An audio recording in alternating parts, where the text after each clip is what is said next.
कराने पर फिर हलाला होता कैसे। सपोज दैट मैंने अपनी बीवी को तलाक मैंने दी, बीवी अलग हो गई, अलग होने के बाद मैं अलग, बीवी अलग। अब मेरी बीवी ने, उनको जिंदगी गुजारनी, उनको शौहर की जरूरत है, उन्होंने कहीं पे निकाह कर लिया। निकाह के बाद में इत्तेफाक से वो शौहर भी खराब निकल गया, या उस शौहर का इंतकाल हो गया, या उस शौहर का एक्सीडेंट हो गया, या गुम हो गया वो शौहर, या वहां भी बात नहीं बनी, वहां पर भी झगड़े होते थे, तो वहां पर भी अब वो औरत वहां से या तो तलाक ले लेती है, तलाक नहीं, या उसका शौहर मर जाता है।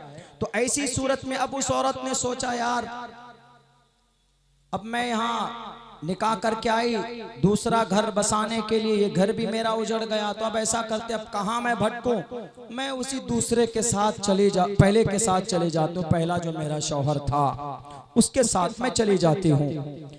तो अब ये पहले शौहर जिसने तलाक दी थी, पहले शौहर के साथ निकाह करेगा, तो बीच में ये जो काम हुआ, जो निकाह किया उसने, इसको हलाला बोलते हैं। हलाला इसी को बोलते हैं। ये किया नहीं था उसने, हो गया, ये है हलाला। यहां कराते हैं हलाला, और ये लोग जानते नहीं, पहचानते नहीं, समझते नहीं। इस्लाम में हलाला नाजायज, मुरब्बजा हलाला नाजायज हम भी कहते हैं। इस्लाम में तलाक का बेहतरीन तरीका, तलाक के सिस्टम को तुम बदलना चाहते हो कि जितना अधिकार मर्द को है उतना ही अधिकार औरत को मिलना चाहिए। ठीक है, औरत नाक़िसुल अक्ल होती है, औरत का दिल बहुत कमजोर होता है, वो कमांडेड नहीं होती, ग्रांडेड नहीं होती है, वक्त वक्त पर बदल जाती है, औरत कमजोर होती, उनका इरादा कमजोर होता है, उनकी शहादत कमजोर होती है। इसीलिए दो औरत की गवाही एक मर्द के सामने में कबूल की जाती है। क्यों? औरत की कमजोरी की वजह से। इसीलिए इस्लाम ने कहा कि औरत को कोई अधिकार नहीं मिलना चाहिए, वरना छोटी बात होगी फौरन शौहर को कहेगा कि तलाक, फौरन कानून के लिए वो कोर्ट पहुंच जाएगा कि नहीं जनाब तलाक मिलना चाहिए, मैं तुम्हें तलाक देती हूं। यूनिफॉर्म सिविल कोड लाने से आखिर किसको बदलना चाहते हैं? हमारे मुसलमानों की शरीयत के अंदर मदाखलत करना चाहते, मुसलमानों की पर्सनल लॉ को छेड़ना चाहते। आप बोलो ना कि मुसलमानों तुम्हारी वजह से ये देश तरक्की नहीं कर रहा, हम तुम्हें तारीख गिना कर रखेंगे, हम तुम्हें बताएंगे कि इस देश को तरक्की हमने कैसे दी। इस देश के अंदर मिसाइल नहीं था तो मिसाइल देने के लिए मुसलमान कलमा पढ़ने वाला आगे बढ़ा। इस देश के अंदर, इस देश में क्रिकेट की दुनिया के अंदर नाम रोशन करने वाले हमारे कलमा पढ़ने वाले मैदान में आए तो देश का नाम रोशन किया। इस देश को तरक्की नहीं मिलती थी, गुनाहों की दुनिया में मार्केट करते हो। जब तक उर्दू जुबान को नहीं दाखिल करोगे तो उस वक्त तक तुम्हारा नाम बुलंद नहीं होगा, तुम्हारे म्यूजिक कबूल नहीं होंगे। वह गलत बात है, मैं तर्जमानी नहीं कर रहा हूं, बल्कि इन लोगों को समझाना चाहता हूं कि जिसको तुम गलत नजरिए से देखना चाहते हो, भारत के संविधान को तुम बदलना चाहते हो। इस देश की एक पुरानी तारीख मुसलमानों की रही है, मुसलमानों ने इस देश को तरक्की दी है, अपने खून को बहाकर तरक्की दी है। इस देश को तरक्की देने में इन्होंने अपने आप को कमजोर कर लिया। सच्चर कमीशन की रिपोर्ट पढ़ो, मुसलमान अगर कमजोर है तो अपनी करतूत की बुनियाद पर, लेकिन देश के खिलाफ कोई मुसलमान कहीं नहीं गया। कानून बनाना है आपको मुसलमानों के लिए तो बनाइए ना। सैकड़ों मुसलमान मॉब लिंचिंग कर दिए जाते। 2 रोज पहले भुवनेश्वर की सरजमीन पर 3 किलोमीटर दूर वहां के सीएम के घर से 2 नौजवानों को बांध कर मारा गया। आप इसके ऊपर रोक लगाओ ना। अगर मॉब लिंचिंग रुकेगा तो देश तरक्की करता हुआ जाएगा। क्या हुआ उत्तराखंड के अंदर? यह कह दिया गया कि मुसलमान यहाँ पर कोई बिजनेस नहीं करेगा। क्यों? भारत के संविधान का आर्टिकल नंबर 19 के अंदर क्या कहा? All citizen shall have the right, सारे भारतीयों को एक हक हुकूक दिए गए। किस लिए? उनको बिजनेस करने के लिए, to practise any profession. Article number 19। Uttarakhand के जाहिलों, उत्तराखंड के फिरके बातिला के चेलो सुनो, आर्टिकल नंबर 19 पढ़कर सुनाता हूँ। All citizen shall have the right, article number 19 के नीचे जाओ, ABCDEFG, जी पर जाओ। टू प्रैक्टिस एनी प्रोफेशन और to carry on any occupation, trade और बिजनेस। भारत का नागरिक सीतामढ़ी का है तो दिल्ली में जाकर बिजनेस कर सकता है, अगर कोई मुजफ्फरपुर का है तो पटना में कर सकता है, बिहार का है तो केरला में जाकर कर सकता है, अगर कोई सीमांचल का है तो उत्तराखंड में जाके कर सकता है। वहां के नौजवानों ने, वहां के फिरक़े बातिला ने क्या कहा कि मुसलमानों, तुम जितने भी यहाँ पर फर्नीचर का काम कर रहे हो, तुम्हारी दुकान तरक्की कर रही है, इसीलिए तुम लोग दुकान बंद कर लो, नहीं तो फला तारीख तक तुम्हारी दुकान में ताले डाल दूंगा। भारत के प्राइम मिनिस्टर साहब, क्यों मुंह में आपका दही जम जाता? देश को असल कमजोर ये लोग कर रहे हैं, क्यों नहीं आपका मुंह खुलता? आप इन लोगों के खिलाफ जो आर्टिकल नंबर 19 का वायलेशन कर रहे हैं, आर्टिकल भारत के संविधान के दफा नंबर 19 को तोड़ रहे हैं, आपने क्यों नहीं कहा इन लोगों को कि इस देश के अंदर प्रैक्टिस एनी प्रोफेशन और कैरी ऑन एनी ऑक्यूपेशन, और ट्रेड और बिजनेस। जब लिखा हुआ है कि कोई मुसलमान हो कि हिंदू हो किसी भी स्टेट में जाकर तिजारत कर सकता है, आप क्यों नहीं मना करते इन लोगों को? क्यों मना नहीं करेंगे? इसीलिए कि आपके चेले, आपके चमचे, आपके काम करने वाले होते हैं, आपके पीछे पुश्त पनाही में ये लोग काम करते। इन दहशतगर्दों को, इन देश के लुटेरों को, इन शराबियों को रोक लो, खुदा की कसम देश हमारा तरक्की करेगा। इन लुटेरों को जिनको आप पैसे ट्रांसफर करते, आप शेल कंपनी में 20,000 करोड़ रुपए आप देते हैं पीएम फंड से निकालकर, इन लुटेरों के हाथ में हथकड़ी लगाओ। मैं कसम खाकर कहने के लिए तैयार हूं, हमारा देश तरक्की करेगा। हर इंसान के अकाउंट में 1-1, 1.5 लाख रुपए जमा होगा। असल देश तरक्की इसलिए नहीं कर रहा, यूनिफॉर्म सिविल कोड, शरिया कानून की वजह से देश की तरक्की थोड़े रुकी हुई, आज थोड़े। भारत के अंदर में मुसलमान कब से हैं? हजारों साल पुरानी तारीख है इस देश के मुसलमानों की, और खुसूसन भारत के अंदर तो यूं कहिए अल्लाह के नबी अलैहिस्सलातु वस्सलाम के ज़माने में हज़रत उमर फ़ारूक रज़ी अल्लाह ताला अन्हु के ज़माने से ही उनके एक खलीफा, उनके बड़े सहाबी, उनके ज़माने से भारत के अंदर मुसलमानों का आना शुरू हो गया था, और तब से लेकर इस देश में, इस मिट्टी पर मुसलमान अपनी शरीयत पर अमल करते। उत्तराखंड के अंदर अल्टीमेटम लिख दिया कि नहीं निकल जाओ। वहाँ के मुसलमान इसलिए तरक्की कर रहे हैं क्योंकि वहाँ के मुसलमानों ने ईमानदारी से अपनी तिजारत और अपने बिजनेस को आगे किया है। उन्होंने मोहम्मद रसूलुल्लाह के सुन्नत के मुताबिक तिजारत शुरू की तो अल्लाह तबारक व तआला ने उनकी तिजारत में, उनके कारोबार में बरकत अता किया, तो वो लोग आगे बढ़े। तो तुम्हारे पेट में क्यों दर्द होता है? तुम सिर्फ सर पर, माथे पर कफन बांध लो, उसके बाद कहते फिरो कि नहीं देखो हम कर रहे हैं बिजनेस, हमारी तरक्की नहीं हो रही, इन्हीं की तरक्की हो रही, इसीलिए लो धमकी। इससे देश आगे नहीं बढ़ेगा, इससे हमारा देश कमजोर होगा। आउट ऑफ कंट्री के अंदर हमारे इस देश की बदनामी होगी। जितनी कोशिशें करना कर लो, जितनी कोशिश करनी हो, बहुत पहले से कोशिश हो रही है शरीयत को बदनाम करने की, शरीयत को मिटाने की। मिटना तो दूर की बात है, क्योंकि अल्लाह ने साफ कह दिया कि भी अल्लाह का कानून कभी बदल ही नहीं सकता, मिट ही नहीं सकता, ला तब्दील लिकलिमातिल्लाह। दूसरी बात है कि जो लोग बदनाम करने की कोशिशें करते हैं, कभी कश्मीर फाइल बना देते, कभी केरला स्टोरी बना देते।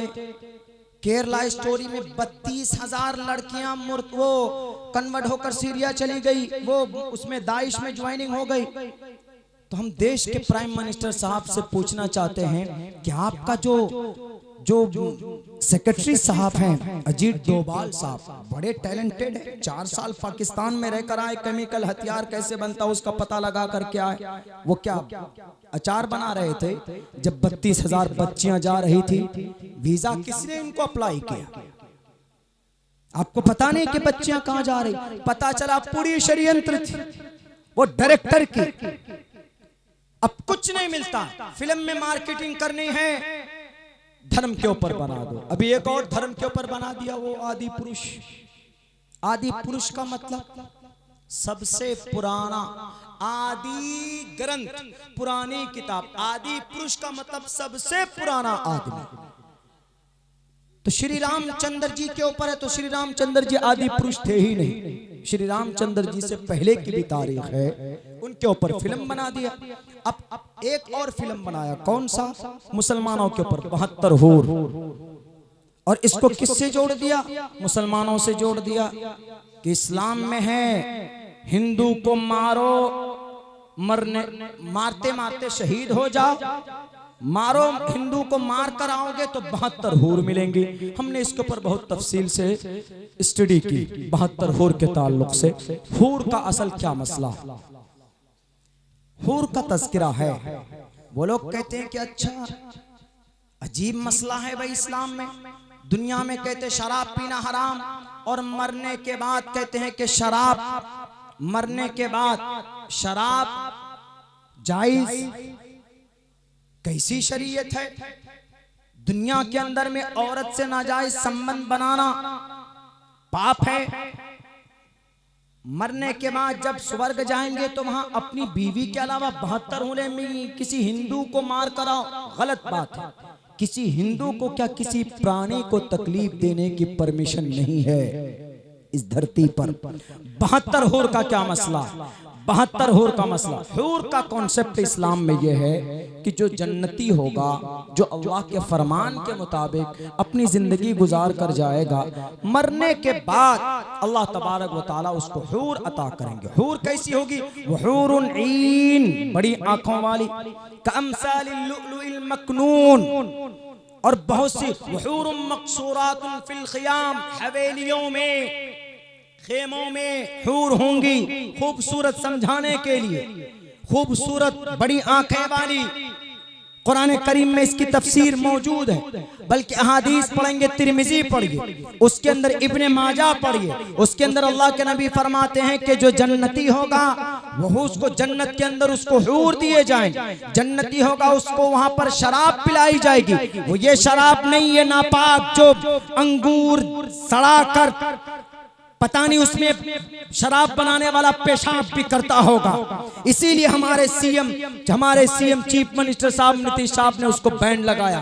ये शराब शरीबी नहीं, ये शराब पीने के बाद अकल मफलूज हो जाती, ये शराब पीने के बाद आदमी बीवी को मारता, ये शराब पीने के बाद आदमी गाली बकता, ये नापाक शराब है। शराब means to drink something, to drink something in the heaven, किसी चीज को, मशरूब को पीना।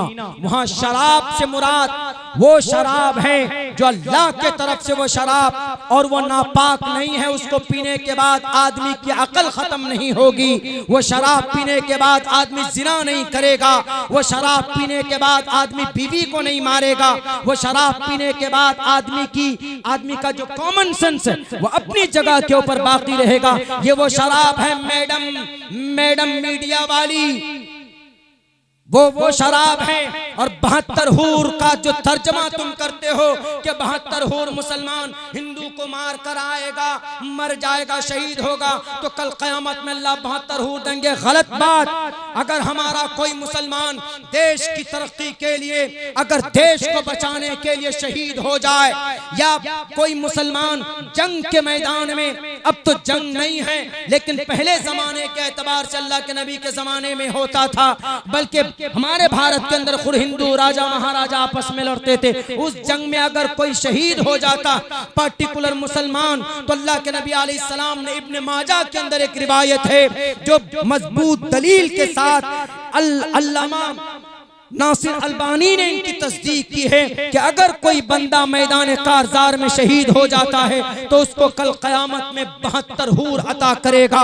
और वो 72 हूर, मैडम मीडिया वाली, तुम कहते हैं कि 72 हूर का मालिक कौन? 72 हूर की निगरान आला, उनका सिपे सालार, उनका मुखिया, उस शौहर का बीवी, वो उसका जिम्मेदार होगा। ये जवाब है, कुरान और हदीस की रोशनी में जवाब है। इसलिए अपनी छोटी और कोताह फहम की वजह से हिंदू मुसलमानों को लड़ाने की कोशिश मत करो। और रही बात, जो भी बात हम यूनिफॉर्म सिविल कोड के ताल्लुक से बात कर रहे हैं, हमको अधिकार है, एक नागरिक होने का अधिकार है कि आपका ये यूनिफॉर्म सिविल कोड ये भारत के संविधान का आर्टिकल नंबर 25 के खिलाफ में है, आर्टिकल नंबर 14 के खिलाफ में है, आर्टिकल नंबर 19 के खिलाफ में है, आर्टिकल नंबर 26 के खिलाफ में है, 27 के खिलाफ में है, 28 के खिलाफ में है। बोलना हमारा अधिकार। मेरी राय ये, जाती राय ये है कि यूनिफॉर्म सिविल कोड लाने से देश की तरक्की नहीं, बल्कि अगर देश की तरक्की चाहते हो, ये जितने भी हिंदू मुसलमानों के मामलात होते, मॉब लिंचिंग के, इनके ऊपर रोक लगना चाहिए।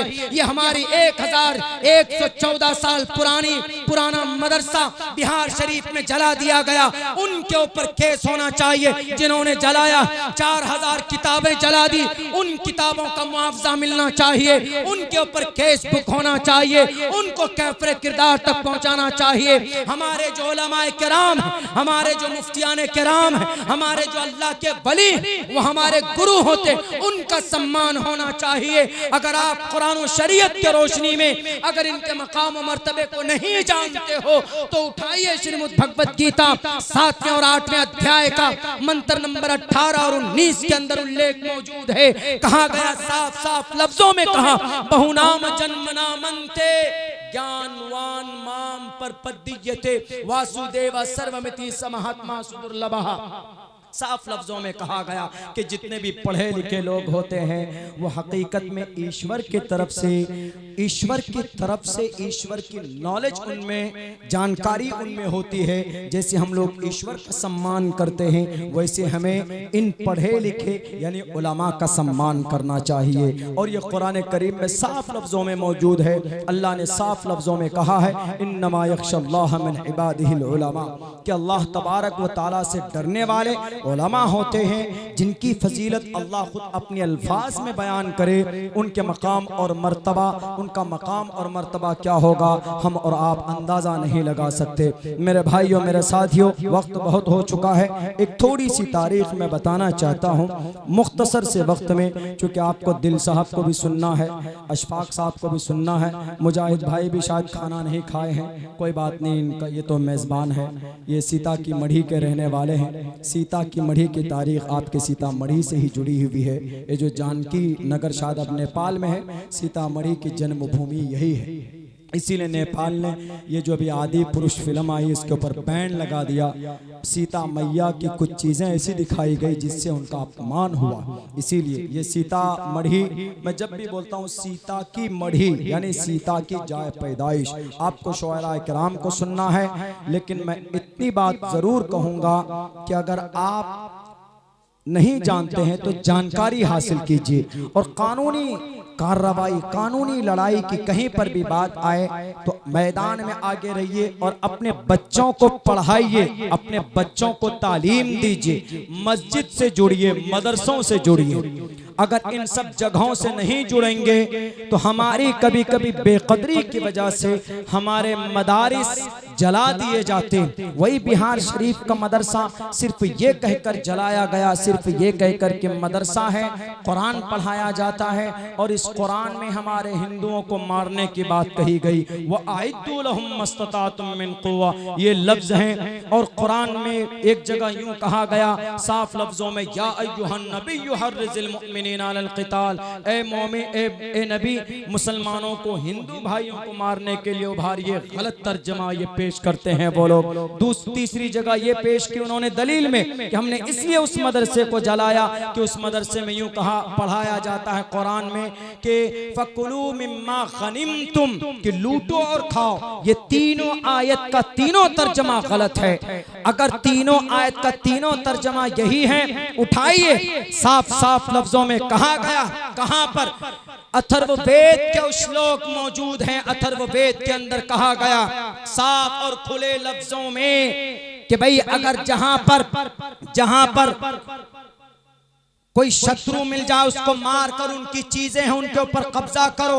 फकुलू मिम्मा गनिमतुम, लूट की माल मैदान कारजार में मिले तो उनके ऊपर कब्जा करो, उनको खाओ, मना नहीं है। उस पर है वो आयत। लेकिन ये लोग खामखा बोलते हैं कि नहीं, ये आपके कुरान करीम के अंदर ये आयत है, ये गलत है। या अय्युहन नबी युहर्रिजुल मुमिनीना अलल क़िताल, अगर चाइना हमारे मुल्क में घुस जाए तो मोदी जी सोकर रहेंगे नहीं। मोदी जी कहेंगे अपने चीफ, अपने आर्मी से, नेवी से और बीएसएफ से, सीएसएफ से, सबसे कहेंगे, पुलिस प्रशासन से कहेंगे कि भाई जो भी टेररिस्ट है, जो भी घुसपैठिए है, उसको काफिर किरदार तक पहुंचाओ। वहां पर अल्लाह तबारक व तआला ने अल्लाह के नबी अलैहि सलाम का ऑर्डर दिया कि नबी तुम खामोश बैठे हो।